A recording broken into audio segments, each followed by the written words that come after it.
kalata yakundende. Kwanonse abale ndi alongo kumudziko, ndikhulupirira muli bwino, popeza mavuto awo kusangaposa kuno kujere. Ndinachimwira inu komanso ndatukwanitsa mpingo, ndanyozetsa anzanga ndalilitsa mayi, maka posapeza phindu mwa inu. Mukanalota mayi kuti mimba ina kuthodwetsani ija, mphatso yake nkutuluka mbava yomwe ndikuolera mu ndende muno. Ndithu pemphero lanu likanalunjika potsama ya nsipuli kukamwa. Ndipepesepo kugwiritsa ntchito toilet paper ngati tsamba lokhalo ndalipata lapafupi pokulemberani kalata kuno kujere. Matenda ndi nthenda zoopsa sizidumpha Yesu oponda nthaka ya kuno. Msamalumbire kuti simungabwere kuno, popeza chikankhira munthu kuno nchaziya. Ngakhale ndili mwamuna yemwe ndinasiya mkazi wodwala komanso ana kumudziko, ndine mkazi wa mphongo enzanga kuno. Chakudya njochita kukunkha nkukhadzulirana kuno, tikaya nyama ndekuti alendo akudzayendera ndende. Kuti ugone motakasuka kuno, kulinga uli ndi khobiri lomuninkh'a nyapala. Nkhufi sabwe sikizi zimatiyamwa mwachilendo, zimandiliza nkafanizira mlandu wanga ochepa okundizunza ine kuno, ndi milandu yoopsa yomwe akuyenda nayo mumasuka anthu kunjako. Kuti inu mulione thupi langa lija, mudzalephera kugwira msozi. Kuno nkosazoloweka, kulibe mpumulo usana ndi usiku. Chomwe chimandichititsa manyazi nkunditsakamulira tsembwe ine kuno, mpokhapo podzithandizira mutchemba munthu wamkulu ngati ine.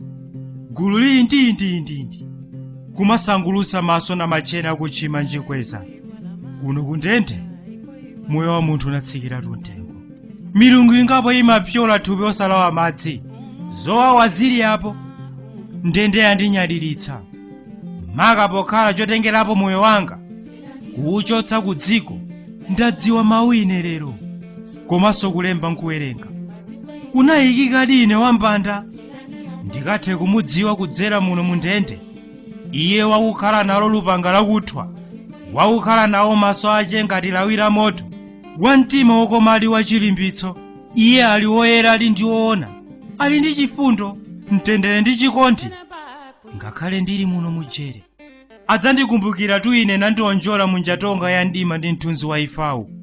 Andipulumutsa inde, ndili nacho chikhulupiriro chonga cha Yobe.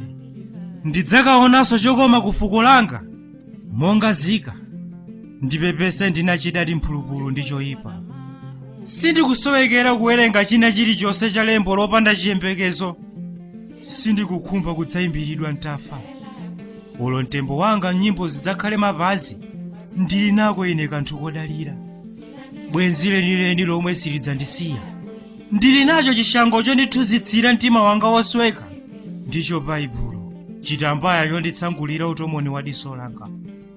Ndidziwa chaka chodzatulitsidwira ine kuno chidzakhala chokulemerani kudzandilandira. Dzathutsitseni mitima yanu, sindili uja wakale. Khumbo langa tsopano silopempha machiritso pa nthenda yandivumatayi, silokumba chuma chodzadyedwa ndi njenjete. Mtima wanga ukulakalaka kukaunthama pa chifukato cha mlengiyo. Ndidzasowekera mapemphero anu. Mafuno abwino kwa nonse.